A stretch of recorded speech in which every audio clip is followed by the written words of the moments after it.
좀 미진한 부분이 있는 것 같아요. 남은 기간 동안에 우리 모든 DC가 좀 힘을 합쳐가지고 홈페이지에 성경 시기도 함께 하기를 바라겠습니다.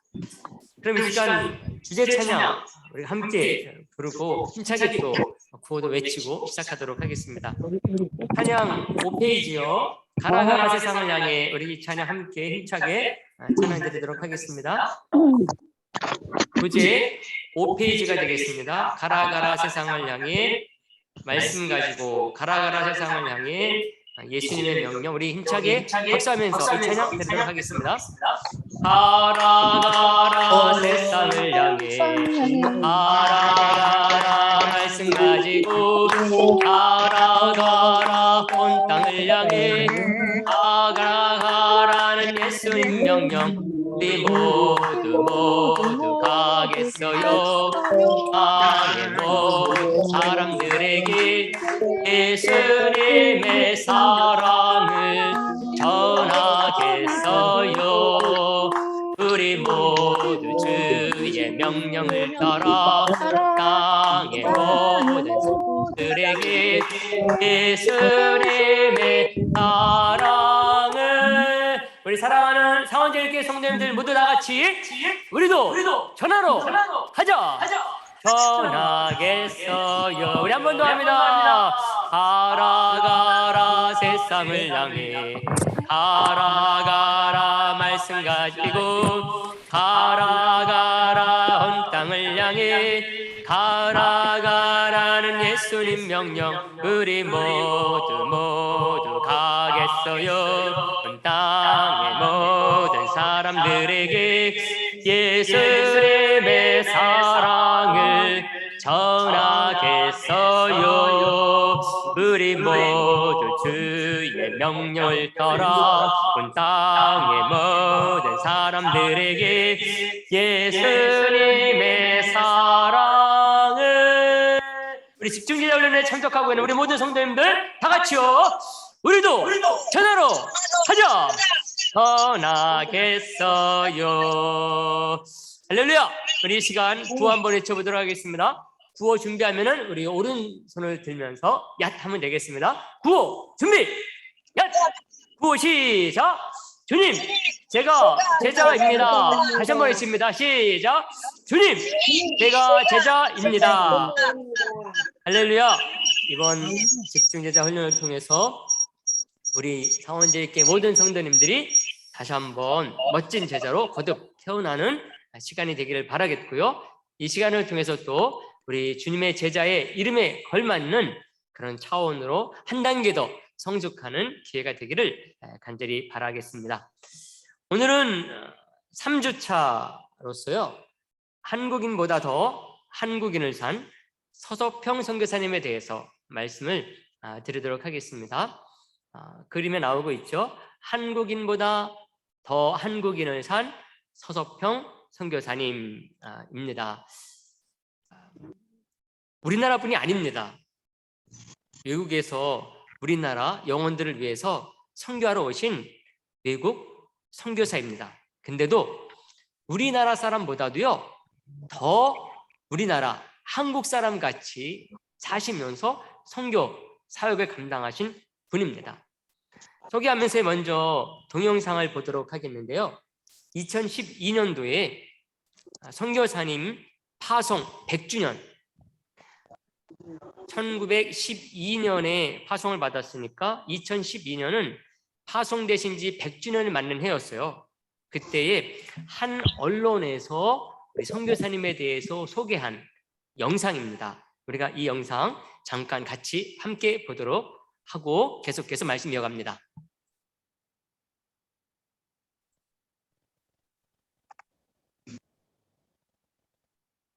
1912년 33살의 나이에 간호선교사로 우리나라에 들어와 평생 빈민거 환자들을 돌보며 복음을 전하다 영양실조로 숨진 서석평 선교사의 삶을 돌아보겠습니다. 송주열 기자입니다.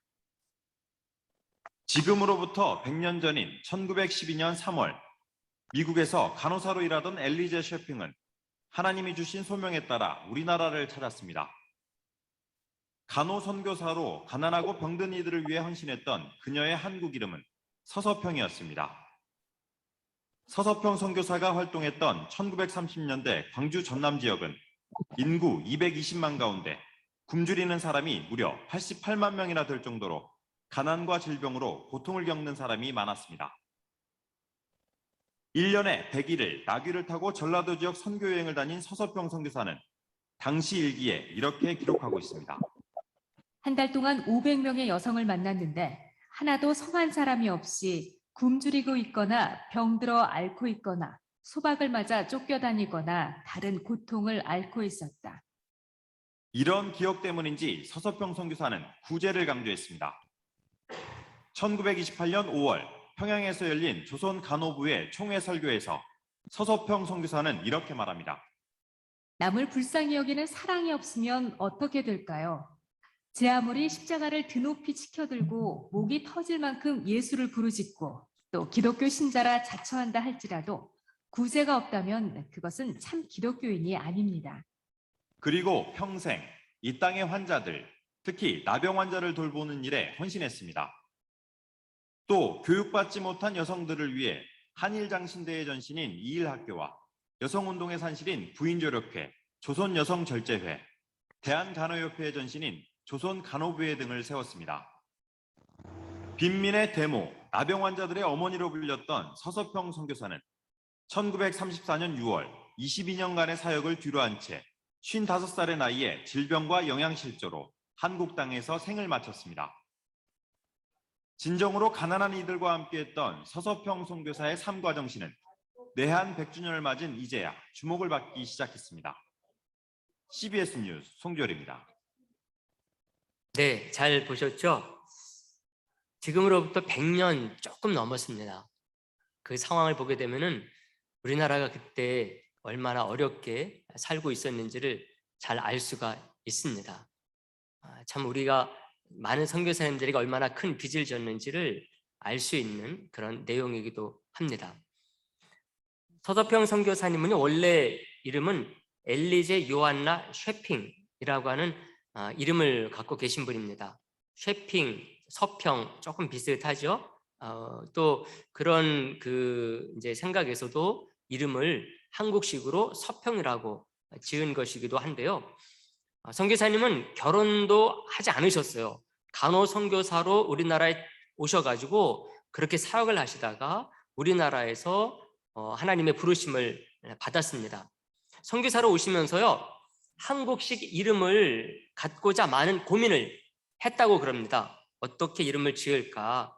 그래서 쉐핑이라고 하는 이름을 한국식으로 어떻게 쓰면 좋을까 고민하는 가운데 서평 이렇게 지은 것이죠. 가급적이면 한국 발음과 좀 가까웠으면 하는 그 한국식 이름을 갖기를 원하는 거죠. 고민하다가 자신의 성격이 너무 급한 게 고민이었어요. 그래서 그 성격을 어떻게 고칠 수 있을까 하시다가 그것을 이름에 담게 되신 것입니다. 그래서 서자를 붙여서 서서히 소처럼 느릿느릿 여유 있게 침착하게 살자 그런 의미에서 서를 붙였어요. 그래서 그걸 또 한 번 더 강조해서 서서에다가 평이라는 이름을 붙인 겁니다. 평은 다급해서 모난 성질을 평평하게 해야 되겠다는 의도로 이렇게 지었다고 말씀을 합니다. 선교사님은요, 그만큼 선교 사역자로서 영혼을 사랑하고 또 전도 대상자들을 섬기고자 하는 마음이 아주 컸다고 하는 것을 알 수가 있습니다. 영혼들을 위한 것이다 그러면은 자신의 모든 것을 다 내려놓을 수 있는 그런 분이 선교사님이었던 거죠. 선교사님은요, 수많은 별명을 갖고 계셨다고 그래요. 많은 사람들이 선교사님을 일컬어서 작은 예수다, 혹은 또 재생한 예수다 이렇게 또 부르기도 하고, 한국인보다 더 한국인을 산 사람이다 이렇게 붙이기도 했다 그래요. 또 혹은 빈민의 어머니, 고아와 문둥병자의 어머니, 혹은 또 우리 남부 지역에서, 광주 지역에서 활동을 하셨기 때문에 광주의 어머니, 혹은 또 독립운동가, 또는 이렇게도 불렀다 그럽니다. 여걸이다, 초인간이다, 신화적인 존재, 이런 식으로 그 당시에 우리 선교사님을 알고 있는 분들이 많이 불렀다고 합니다. 이 선교사님이 태어나신 것은요 1880년 9월 26일 독일 바스바덴이에요. 독실한 카톨릭 배경에서 태어나셨습니다. 사진에 나오죠? 이 사진은요 바스바덴의 청년들이 선교사님이 설립한, 우리나라에 설립한 이일학교를 방문했던 그 사진입니다. 2016년도에요. 아주 뜻깊은 방문이었던 거죠. 바로 이 독일 바스바덴에서 선교사님은 태어나셨고, 그 원래 태어나신 신앙적인 배경은 카톨릭적이었습니다. 태어난 직후에요 1살 때에 아빠가 죽으셨어요. 돌아가시고 어머니는 이 딸을 키우지를 못하고 바로 외할머니에게 맡겼습니다. 그리고 어머니는 미국으로 이민을 가버렸어요. 그러니까 선교사님은 할머니의 손에 키움을 받은 거죠. 근데 할머니는 손녀를 신앙적으로 키우기 위해서 카톨릭 교육을 시키고 또 교구 학교에 다니게 했다고 합니다. 근데 9살 때 이 할머니마저도 일찍 세상을 떠났습니다. 그래서 교구 사제의 도움을 받아가지고 이 어린 서서평이 미국에 있는 어머니를 찾아 떠나게 된 거예요. 9살 때 그렇게 미국으로 가게 된 것입니다. 그래서 1889년에 어머니의 주소만 딱 들고 미국으로 가게 됩니다. 거기에 가서 그래도 어머니의 도움으로 19살, 1899년이죠.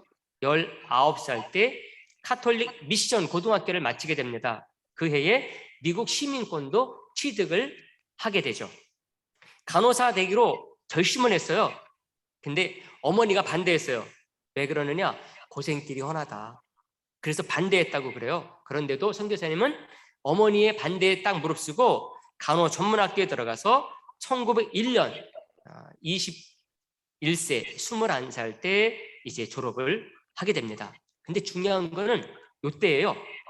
동료 간호사의 그 권면에 따라서 개신교 예배에 참석했던 적이 있었던 겁니다.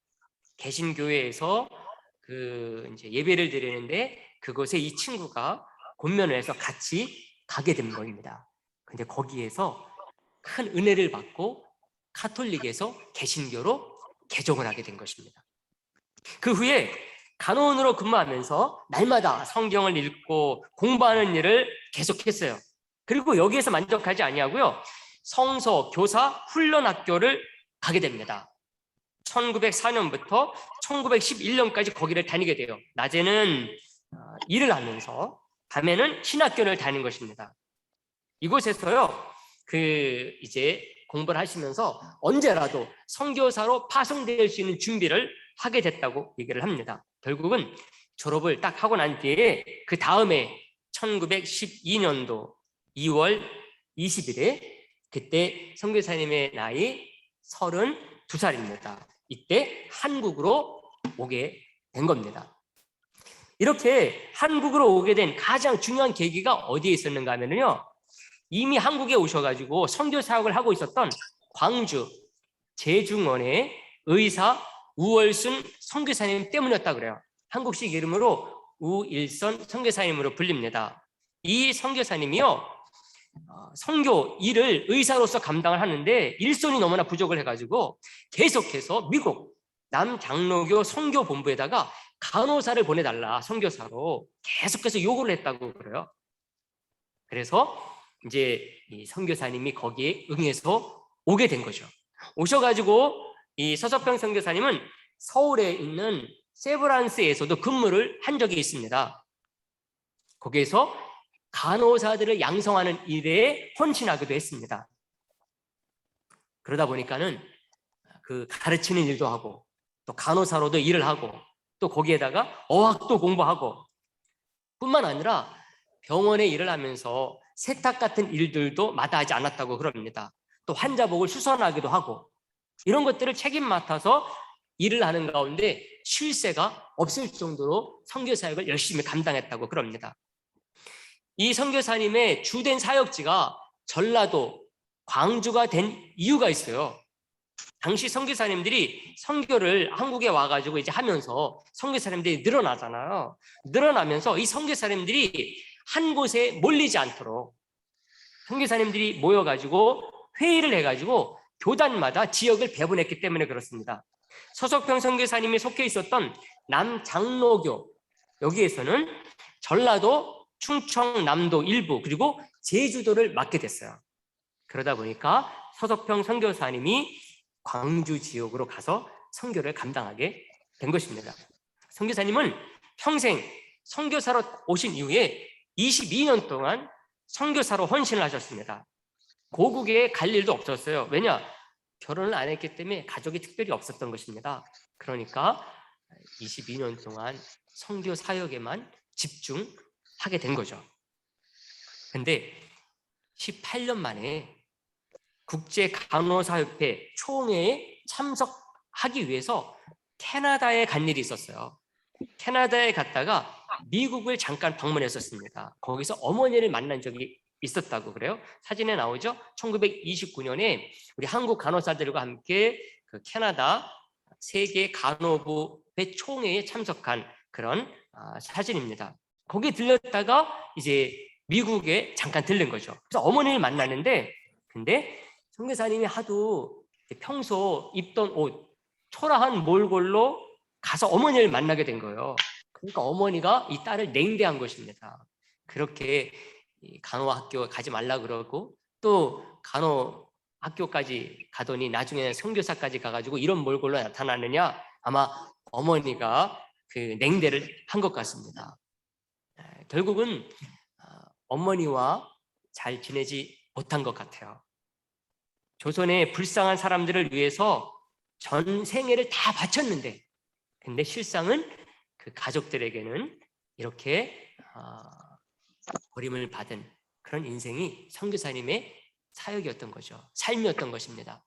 세상적으로 본다고 한다면은 어떤 면에서는 참 남이 볼 때에 참 불쌍한 그런 삶이었다고 할 수가 있는데, 선교사님은 그런 것 아랑곳하지 아니하고 우리나라에서 정말 헌신적으로 그 선교 사역을 끝까지 감당하셨습니다. 선교사님은 한국에 와서 먼저 한국어를 배우는 일부터 했겠죠. 얼마나 열심히 배우고 정확히 배웠는지요. 한국 사람과 분간할 수가 없을 정도로 한국말을 잘했다고 그럽니다. 아주 유창한 거죠. 한글뿐만 아니라요, 중국어나 일본어까지 했다고 그럽니다. 당시 일제시대였으니까 아마 일본어도 아마 배워서 소통에 불편이 없었던 것 같아요. 선교사님은 이렇게 언어로도 외국 선교사가 아닌 한국 선교사처럼 했을 뿐만 아니라요, 진짜 한국인이 되기 위해서 많은 노력을 했다고 그래요. 그래서 평소에 검정 고무신에다가 한복을 즐겨 입었을 뿐만 아니라 된장국을 그렇게 좋아했다고 그럽니다. 정말 한국인이라고 할 만한 그런 선교사님이었던 것이죠. 다른 사람들이 봤다고 한다면, 그 외모가 아니라고 한다면은 정말 한국인이라고 착각할 정도로 한국인과 똑같이 살았다고 합니다. 선교사님이 얼마나 한국을 사랑했는가, 한국인으로 살기를 원했는가, 이것은요, 당시에 그 캐나다 몬트리올에서 열린 국제 간호협의회에 조선 간호협회 대표로 참석을 해가지고 조선 간호협회를 정식으로 그 세계 간호협회에 가입하기 위해서 노력한 것을 통해서, 그것을 통해서도 잘 알 수가 있습니다.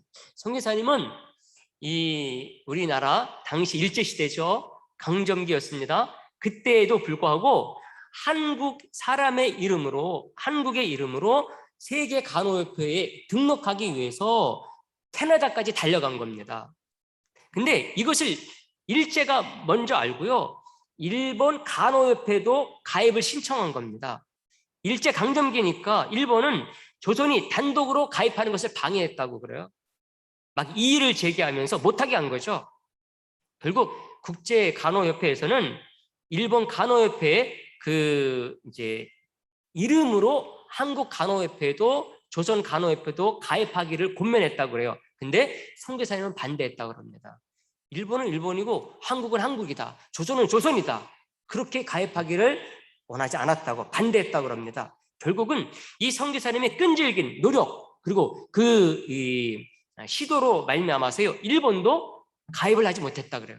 그래서 1943년이 되어서야 가입을 할 수 있게 됐다고 합니다. 그 바람에 한국도 선교사님이 이제 돌아가시고 없게 된 해방 후 1949년도에 가서야 회원국이 될 수 있었다고 얘기를 합니다. 이것도 되게 빠른 거죠. 선교사님이 그 일찍부터 그런 노력을 했기 때문에 우리 조선의 존재를 세계에 알렸고 또 세계에 조선에도 이런 간호협회가 있다라고 하는 것을 알릴 수가 있었기 때문에 그렇습니다.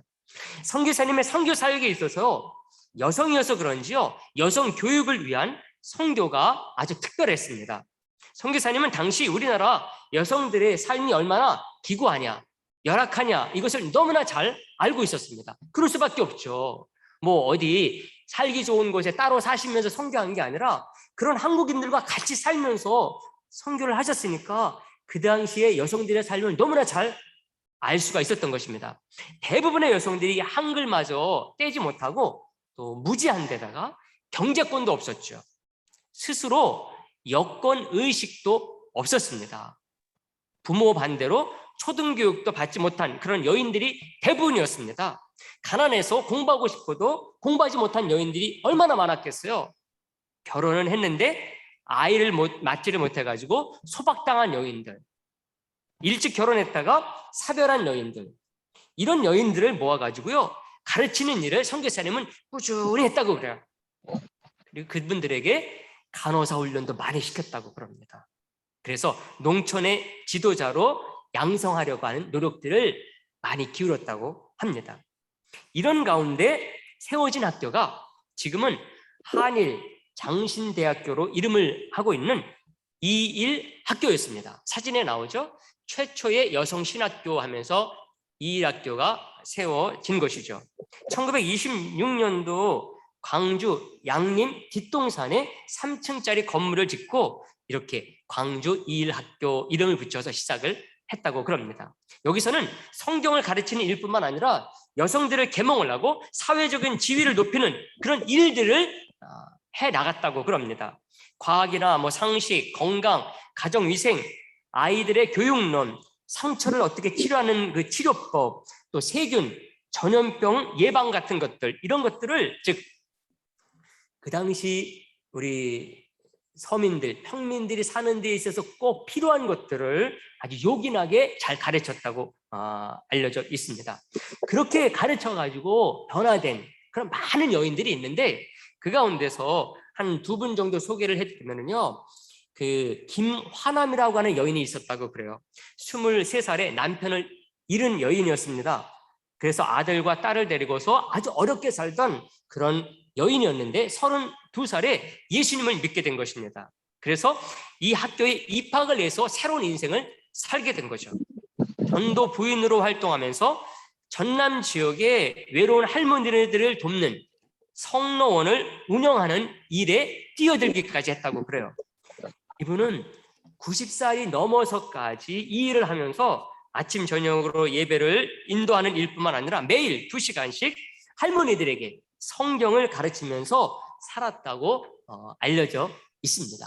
자신도 선교사님으로부터 그런 교육과 훈련을 받았으니 이 김아람 여인도 자가 배운 대로 90이 되도록 그 일을 실천하면서 살았다라고 하는 것입니다.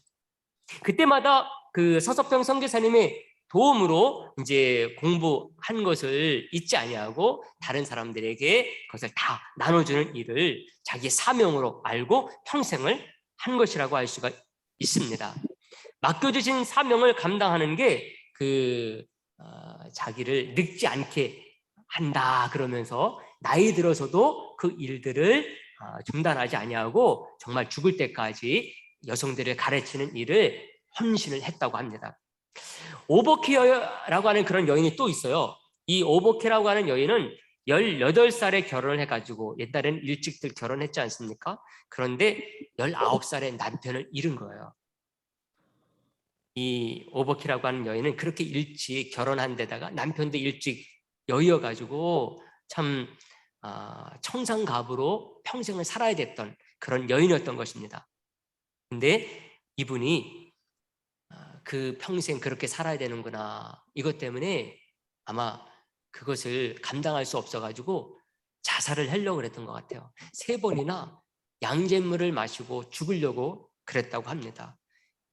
근데 실패를 한 거죠. 시리와 낙담으로 세월을 살다가 예수님을 만나게 된 겁니다. 복음을 들은 거예요. 그래서 예수님을 믿어가지고 이 일 학교에 입학을 해서 그 학교에서 주는 장학금으로 공부를 했다고 그럽니다. 얼마나 총명했는지 공부도 잘했다고 그럽니다. 그래서 선교사님이 공학금 낼 수 없는데 장학금을 줘가면서 공부를 시켰다고 그럽니다.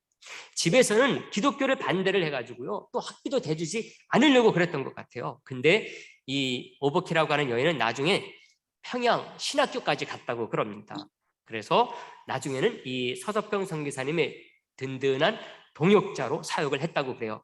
나중에는 신체 장애인 수용소에 있었던 귀일원, 이것을 이제 설립하고 그 사역자로 섬기는 일을 평생을 했다고 그럽니다. 이렇게 이런 여인들이 한둘이 아니었던 거죠. 많은 그런 도움을 받은 여인들이 당시에 교육을 받아가지고 선교사님과 동역하는 일을 하고, 또 선교사님 비교적 일찍 돌아가셨기 때문에 그 이후에도 이어서 그 사역들을 계속해서 이어 나간 것입니다. 선교사님은 간호사의 일만을 자기의 사역으로 생각하지 않았습니다. 간호 선교사로 왔지만은 간호의 일만 자기의 사역의 일로 생각하지 않았어요. 여자의 몸으로요, 전도 여행을 하는 일을 마다하지 않았다고 그럽니다. 당시에는 산에 가면 호랑이도 있고 강도들이 막 난무했다고 그럽니다. 위험천만한 일들이 많은 거죠.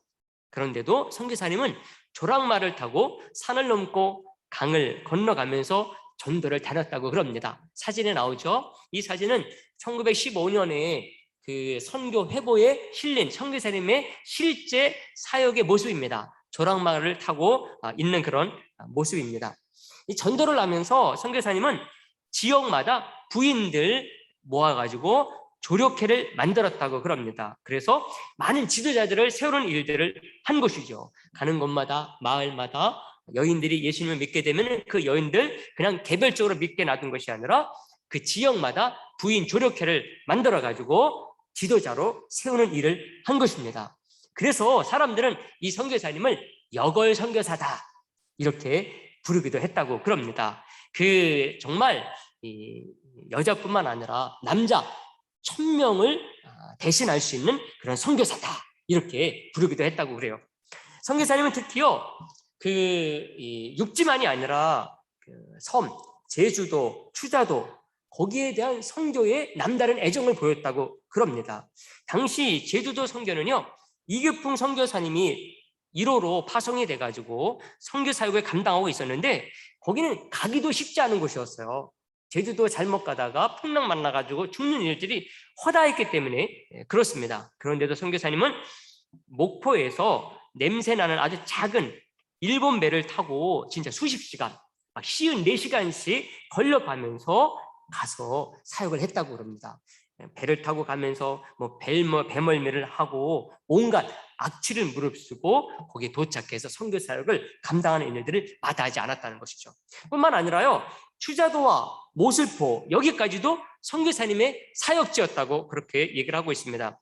제주도보다는 늦었지만은요, 이곳은 주민 절반이 교회를 다닐 정도로 바뀌었다고 그렇게 얘기를 합니다. 사진에 이제 나오죠. 그런 전도를 받아가지고 여인들이 변화된 그런 모습들을 사진으로 이렇게 담았습니다. 선교사님은요, 소천하기 1년 전 1933년 그때까지도요, 그 병약한 몸으로 모슬포에서 전도를 하면서 사경회를 인도하기도 했다고 그래요. 2주간의 그 사경회였었는데, 그때는 이제 돌아가시기 1년 전이었기 때문에 몸이 아주 약한, 병약한 그런 때였습니다. 그런데도 불구하고 선교사님은 굴하지 않았다고 그래요. 사람들은 자꾸 말린 거죠. 선교사님 지금 하시면 안 됩니다. 병이 낫거나 안 돼 하셔야 됩니다.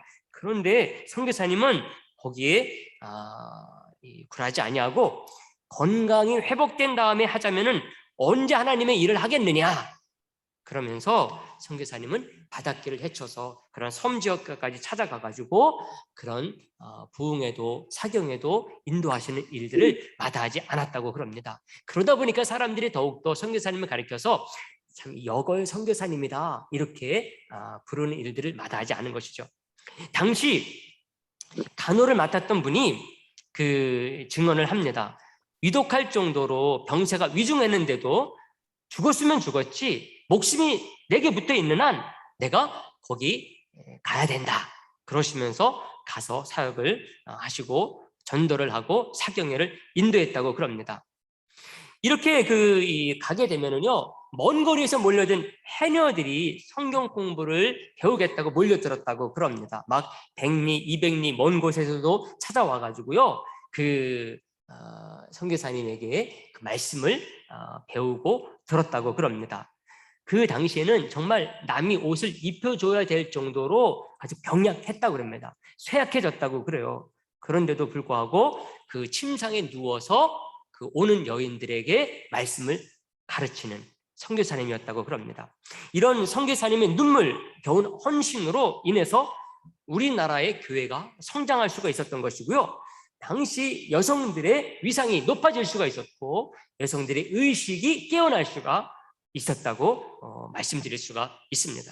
선교사님은 평생 많지 않은 그 선교비를 받아가지고 선교를 하시면서 38명의 오갈 데 없는 그런 여인들과 함께 살았다고 그래요. 사진에 나오죠. 참 많은 그 당시에 여인들이 일찍 과부가 되고 그런 일들이 많았었는데 이런 분들 38명과 함께 살면서 사역을 감당한 겁니다. 그리고 나환자들도 아주 지극정성으로 돌보면서 사역을 했다고 그럽니다. 사진에 나오죠.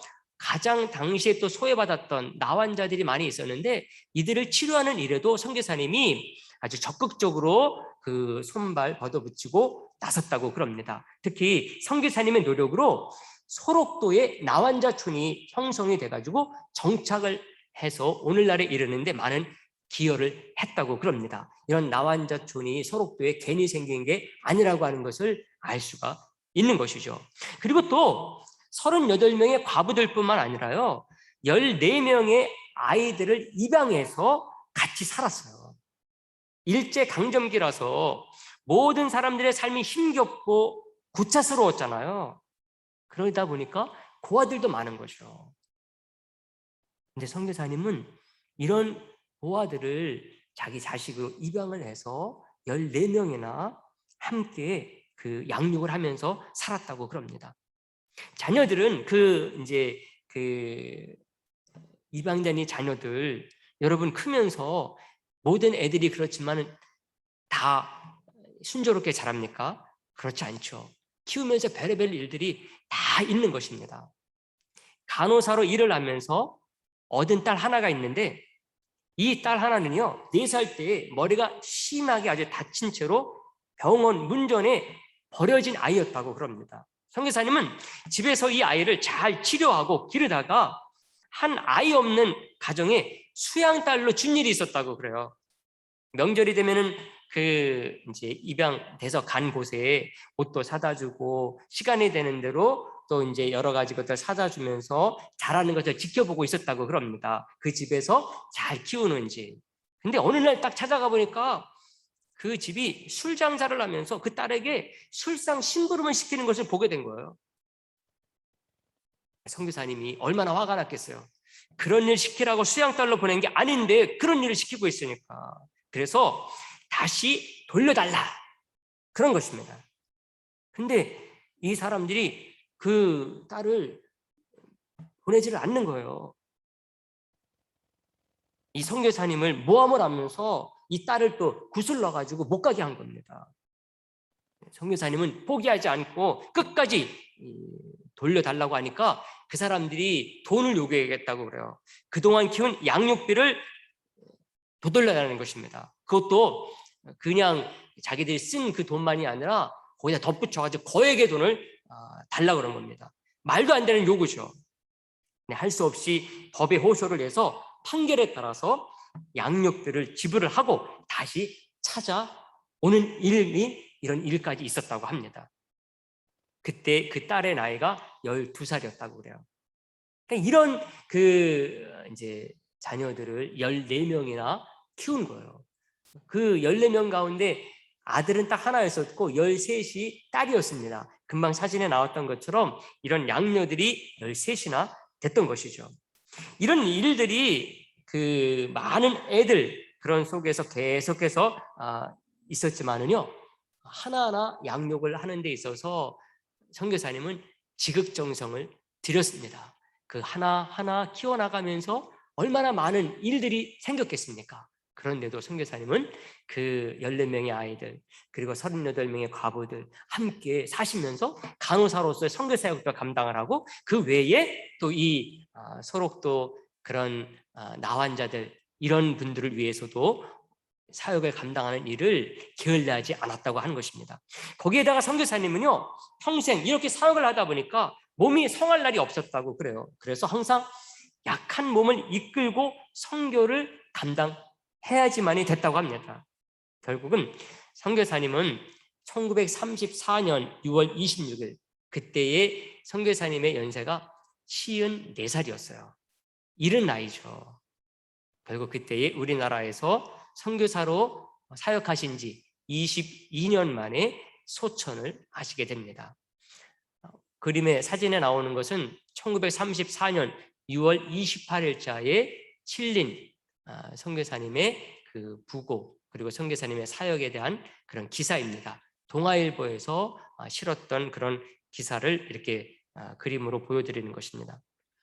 선교사님은 소천하시기 전에 4개월 정도요, 슬루프라고 하는 병을 앓으면서 투병을 하셨다 그래요.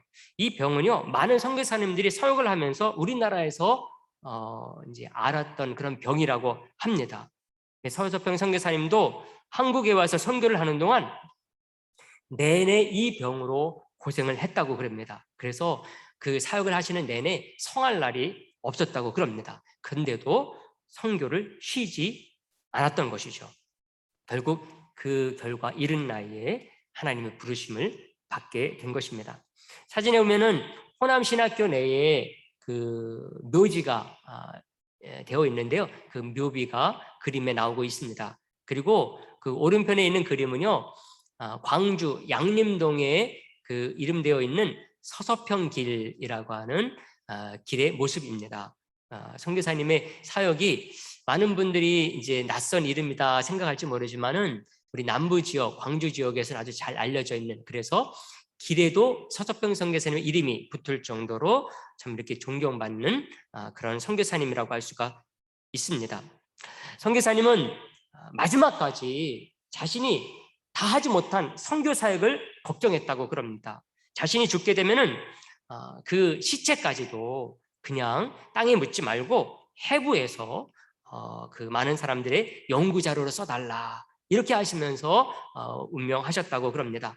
돌아가신 후에 선교사님이 남긴 물건은요 거의 아무것도 없었다고 그래요. 정말 선교사님은 평생 예수님처럼 사신 거죠.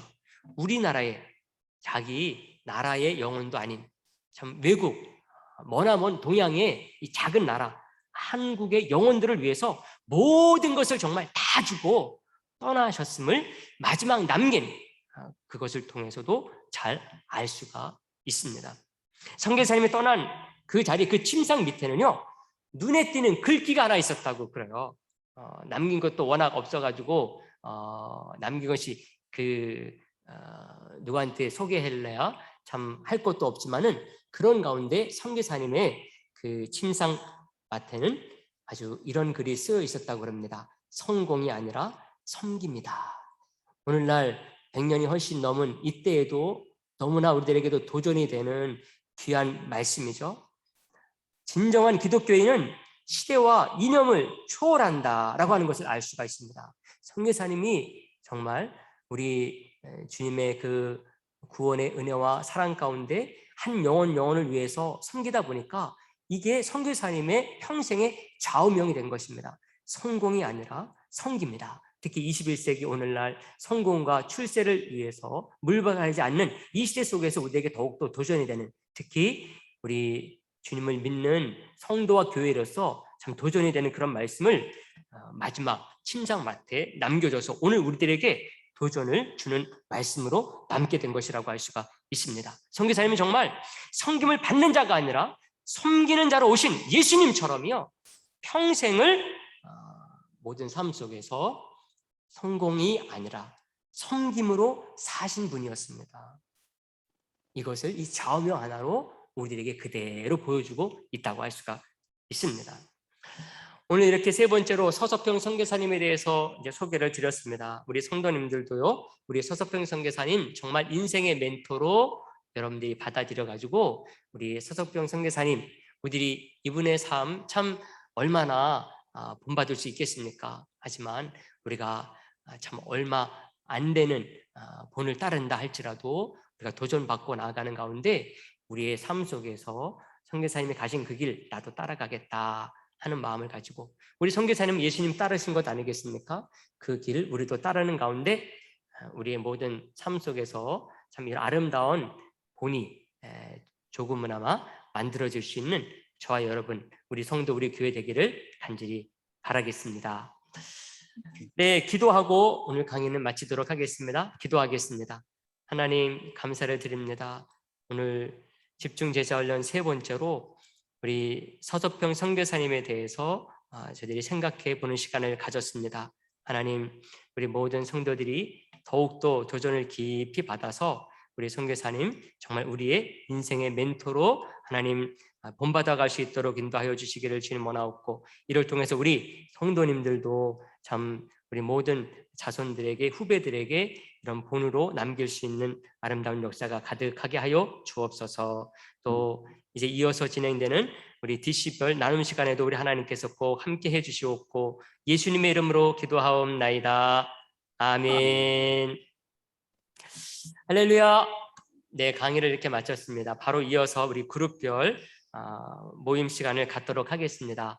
우리 그룹별 모임 몇 분이 됐든지 간에 여러분들이 한 주간의 삶도 나누시고, 또 오늘 우리 선교사님에 대해서 들은 강의에 대해서 우리 교제 가게 되면은 그 멘토링 포인트가 있습니다. 그것을 가지고서 함께 나누는 시간 갖기를 바라겠습니다. 그리고 DC별로 마치시면 되겠습니다.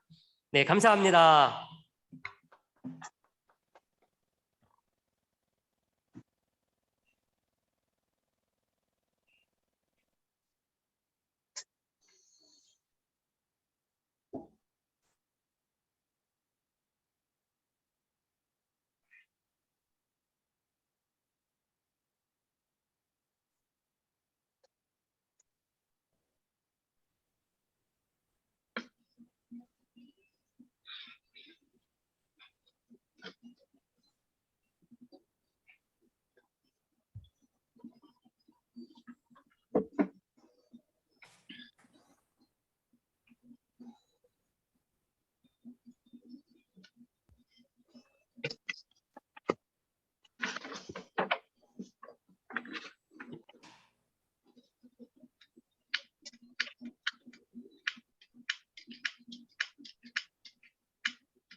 왜 이게 안 되지?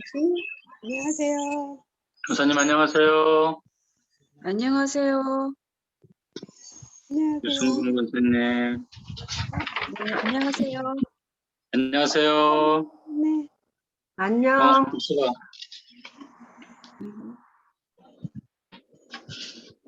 새 가족부. 왜 우리 안 나요?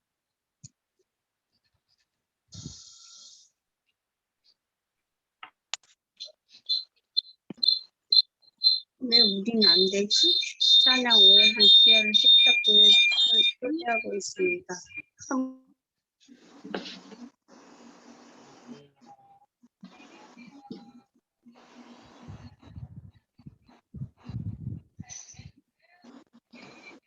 권사님 안녕하세요. 안녕하세요. 예, 권사님. 박화자, 유천봉 권사님. 박화자 원사님이 안 들어오시네? 아, 예. 박화정 권사님이 일이 있어가지고 오늘은 참석을 못해요. 아, 그 장로님이 하시는 제가- 거예요? 예, 평생 보고 같이 하기로 했는데 아, 김효숙 집사님, 백송이 후기, 이게 지금 주인별로 이게 안 바뀌어진 것 같은데? 저기 안 바뀌는데? 지금 계신 분들 제가 보내드린 대로 누르시고 확인하시고 누르시고 가시면 돼요. 지금 여기 계신 분들 중에서 아직 방으로 안 들어가신 분들은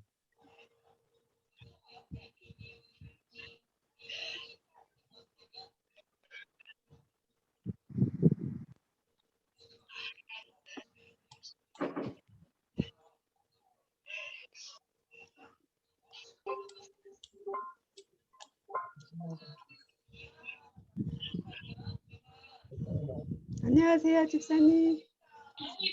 왜 이렇게 나와? 이게 보내드렸는데 방으로 들어가셔야 되는데 아, 이게 왜 다 이렇게 되지? 제가 보내드린 대로 가시면 돼요. 집사님, 지금 장로님 거기 제가 그 저는 보내드린 저기야. 대로 보내드린 아니, 데에서 수락하시면 돼요. 그냥 수락.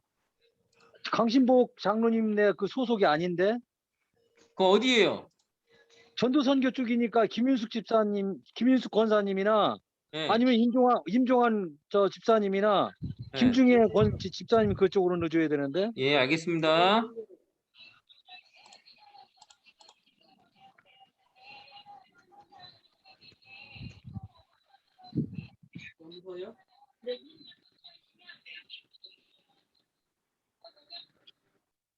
왜 형부 내가 왜 여기 들어와 있어?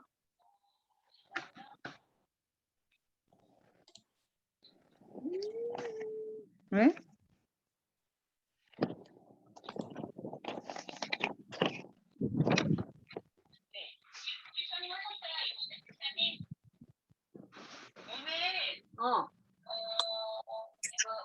왜 또 실버드윙이고 이렇지? 아니 왜 내가 여기 들어와 왜 있죠? 왜 이렇게 엉터리 막 들어왔지? 아니 왜 그러니까 내가 왜 주일학교- 여기 들어왔냐고. 주일학교 DC가 왜 이리 들어와 있지? 그러니까 권사님, 아니, 나 예. 이상한 데 들어와 아니 있어. 안녕하세요. 아우 난리가 났어. 왜 우리 다 어떻게 갔다 된 왔어. 거야? 이거 왜 그렇게 된 거야? 권사님, 오늘 이게 연결이 잘 안 되나 봐요. 아니 보내드린 대로 그냥 있어요. 수락하시면 되는데 다시 나오셨네.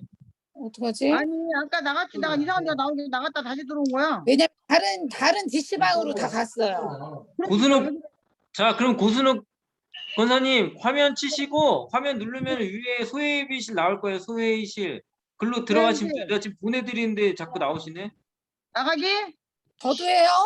예, 다 각자 화면 치시면 소회의실이 있어요. 거기로 들어가시면 돼요. 아까 근데 저희 선교 DC가 없어.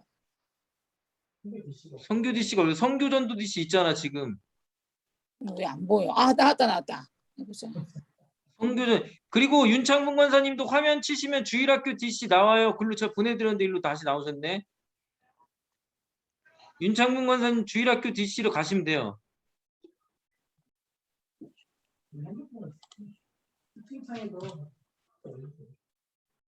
도기쌤, 뭐라 어떻게 해야 돼요? 너는 아직 DC가 지정이 안 목사님 우리 그 윤숙쌤 DC인데? 아 그래? 그럼 내가 그쪽 너는 윤숙 쌤이면 선교전도 DC를 클릭해서 들어가. 어떻게 들어가야 되는데요? 화면 한번 터치하면 소회의실이 나올 거야. 그거 안 나오는데? 내가 너 보내줄게. 네. 윤숙 쌤이라고? 네. 그러면 선교전도. 감사합니다. 그래. 백송이? 왜 여기로 들어와 있는 거야 우리가? 자 고순옥 권사님이 원래 어디예요? 권사님. 윤숙이. 예? 예? 윤숙. 김유 선생님네 선교전도네. 선교전도로 보내드렸는데 안 들어가서 선교전도로. 선교전도 맞아. 자, 아니, 지금 아니, 아니. 자, 지금 눌렀으니까 들어가세요. 선교전도로. 참가? 예, 참가. 그리고 고재승 권사님도 지금 내가 눌렀으니까 참가 누르시면 돼요. 참가.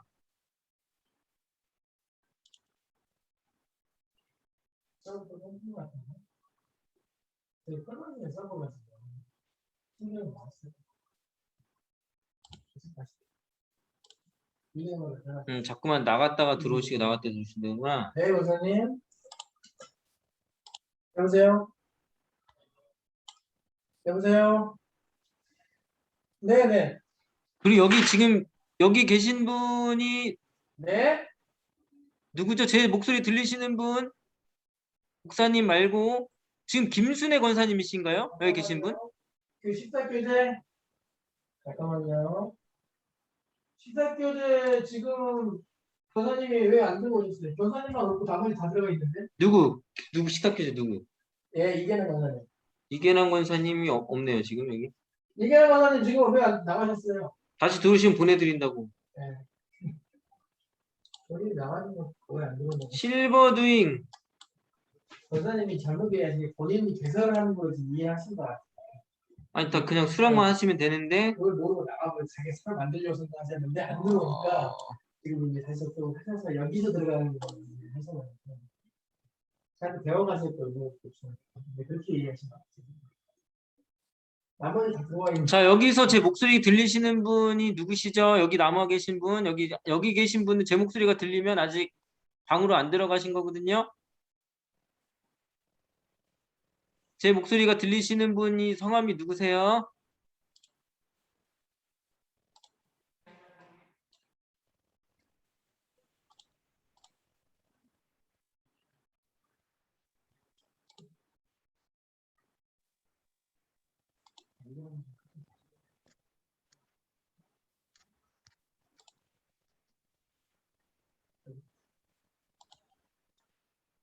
순회장이라는 분이 누군지 모르겠습니다. 네, 이분이 누구시죠? 저도 잘 모르겠고요. 김신호 권사님 따로 있는 것 같아요. 김영숙 집사님은 왜 안 들어가셨지? 김영숙 권사님이 지금 평생교육에 있는 걸로 돼 있는데.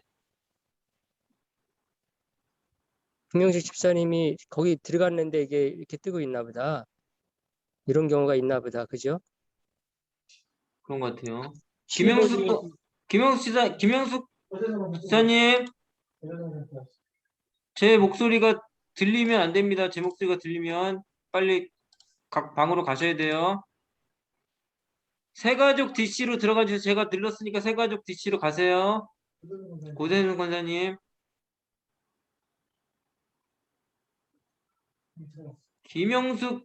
김영숙 권사님이시. 집사님. 김영숙 집사님, 제 목소리 들리시나요? 김영숙 사님 지금 거기 계시죠? 고현숙 권사님 또 연락 오셨네. 고현숙 권사님. 음성으로 푸세요. 음성으로. 고현숙 권사님 왜 나오셨어요? 네, 왜 나오셨어요? 아니, 우리 DC가 되지를 않아요. 고현숙 권사님 무슨 짓이죠? 우리 구제봉사. 구제봉사? 구제봉사를 보내드릴 테니까 거기 계셔야지. 지금 구제봉사 모여 있는데? 배수기 권사님 한 분 있는데 네. 거기서 아무도 들어오시지도 않고 되질 않는데. 그러면 배수기 갈까요? 잠깐. 그럼 오늘 그 구제봉사 인원이 안 나오신 거네. 배수기 권사 최정미 집사님도 있는 것 같은데. 생미사님이 그러면 참가를 안 하시고 나가셨나 보구나. 그러면은 저기 뭐지 이현주 장로님도 안 들어오시고 임종환 집사님. 이현주 장로님은 아마 지금 다른 데로 가셨어요. TC니까 DC가 여러 가지 있으니까 다른 DC로 가셨을 거예요. 그럼 두 분이 하시겠는데 그 지금 있으신 분들끼리 교제하셔야 될 것 같은데요. 그러면은 저기 배수기 권사님하고 저하고 둘인데요. 예, 예, 그렇게, 뭐, 지금 보니까 2분, 3분 이렇게 계셔요. 네, 한번 들어가 볼게요. 예.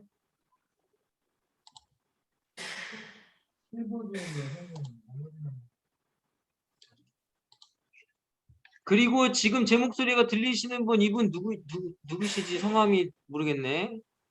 안, 표시가 안 돼 있어서. 여기 계신 분.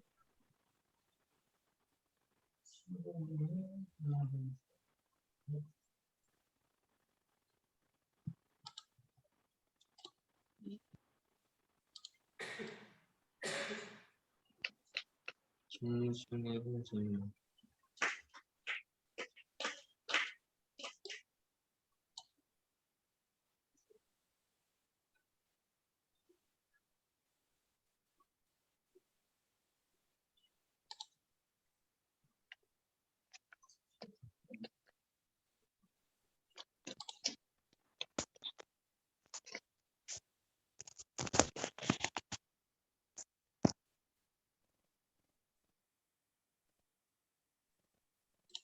집사님, 네네네. 저 장경애인데요. 아, 장경 권사님이시구나. 순회장이 장경애예요. 아, 장경 권사님, 제가 잠시만요. 아니, 성함을 다르게 써가지고 장경 권사님 제가 보내드릴 테니까 수락하시면 돼요. 무슨 뜻이시죠, 권사님? 평생교육이요. 평생교육, 예, 알겠습니다. 평생교육. 그쪽으로 가시면 돼요. 수락해서 가시면 돼요. 참가 누르면 돼요. 네, 참가 누르시면 돼요.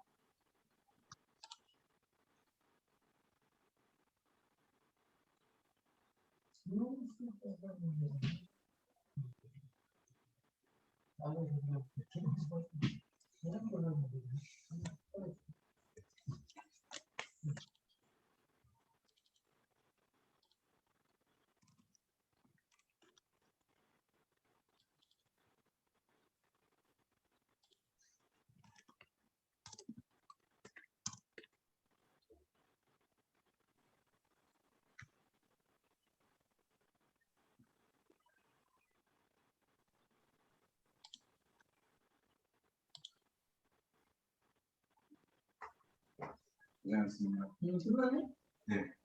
잘 봐. 네. 다음 주에 뵙겠습니다. 수고했어.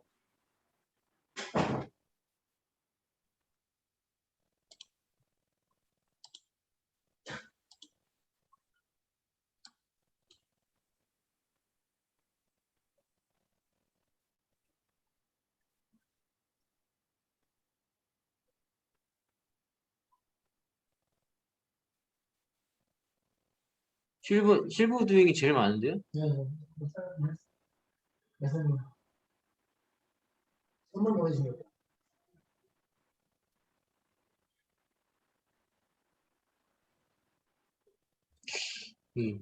김영수 선생님이 안 되시지, 이게. 적응이 안 되는데. 성질이 있는데. 할 수 있어. 이분이 누구시지? 실버 도잉. 지금 제 목소리 들리시는 분.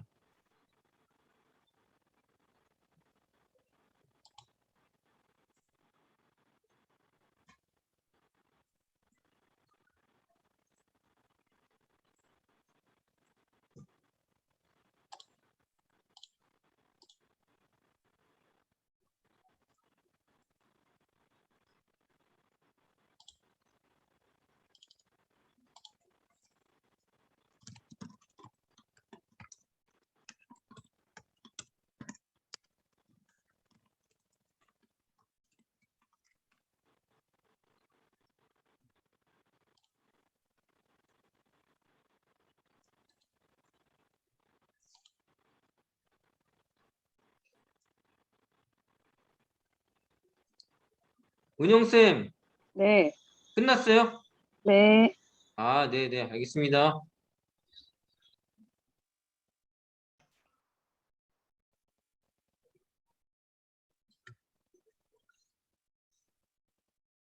아, 이분 실버 도잉 가셔야 되는데. 일단 보내기 눌러보고 스타트 하면 하는 거 아니에요. 아니 뭐 하다니 엄마 카톡만 중계. 진짜. 윤수쌤 끝났어요? 네. 끝났어? 저희 끝났어요. 아, 네네네. 모임 가진 거죠? 그리고 끝나신 거죠? 저희 모임 가졌어요. 모임 가졌는데 오늘 근데 네. 다른 데로 다 왔다 갔다 했어 우리는.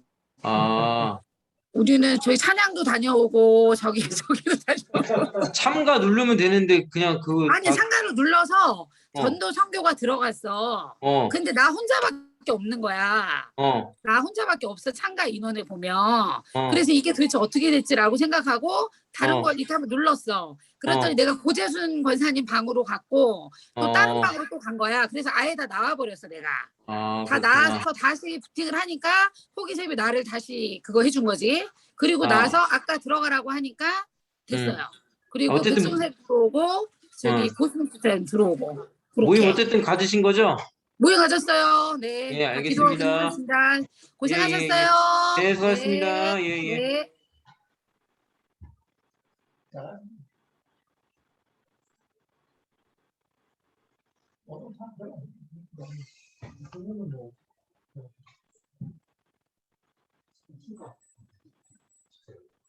그냥 성분.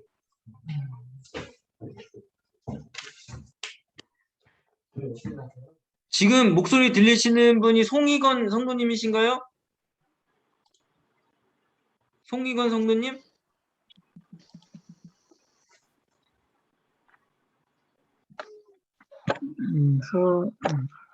장로님 모임 가지셨죠? 네. 네, 이제 잘 하시고 끝나신 거죠? 예. 알겠습니다. 예, 예. 수고하셨습니다. 우리 김영숙 지사님이 계속 못 들어가시는 것 같네. 이거 뭔가 안 되는 것 같은데 개인 저기가. 지경숙 권사님 모임 가지셨죠? 끝났죠? 교회 이거 문화 어떻게 되는 거예요? 이거 어떻게 되는 거예요? 교회 문화 디식 모임 다 가지셨죠? 네. 끝나셨죠? 예. 예, 그냥 종료 누르시고 잘 편히 쉬세요. 나가기. 예, 나가기 누르면 돼요. 화면 터치하고 나가기 누르면 나와요. 빨간색으로. 나 아까 나가기 했는데. 화면 터치하면 오케이. 그 나가기가 그 방에서 나가기여가지고 다시 나. 두 가지 자성으로 나가는 거. 빠질 수 있어요.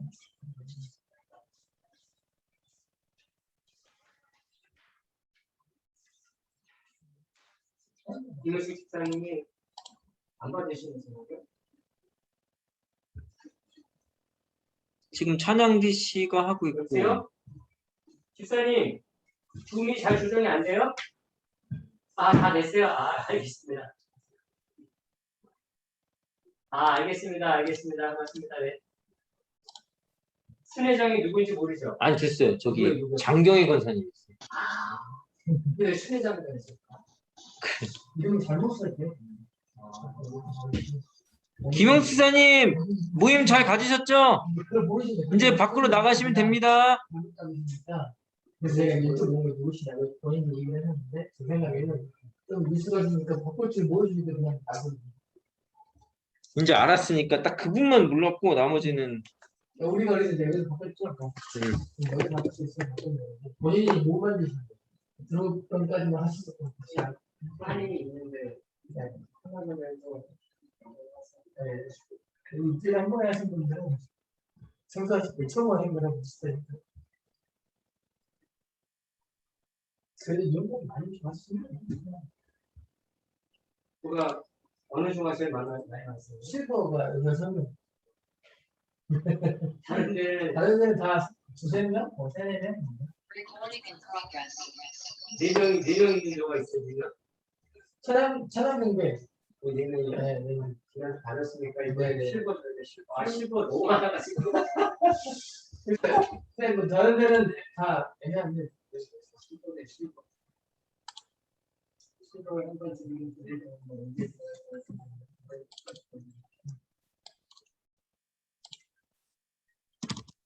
멤버가 한시는 큰 멤버 같아. 그래서 다음 주도 아마 이런 기분이 들것 같아.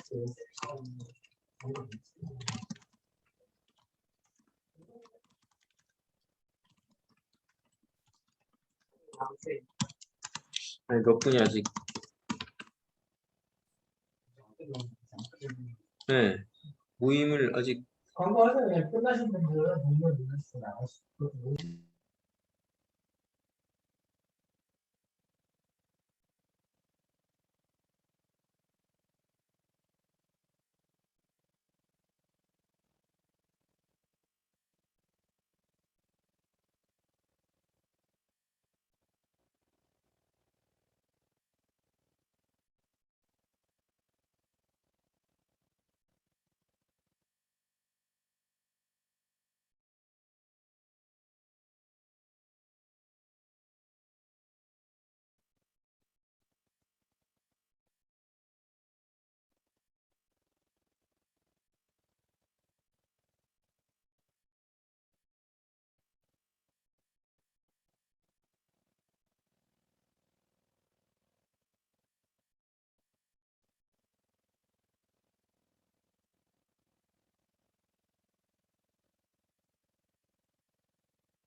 자, 그러면 다음 주에 뵙기로 하고. 뭐야? 네. 예, 잘 지내시고 다음 주에 봬요. 네. 네. 이거 어떻게 된 건가?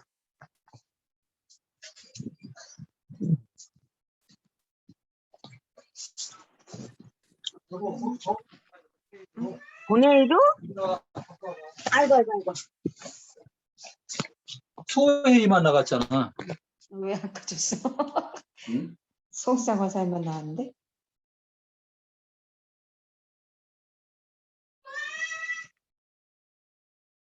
나가긴 해야지. 나 나가게 했어. 됐어? 응. 나가게 했는데 요집게 들린다 소리야.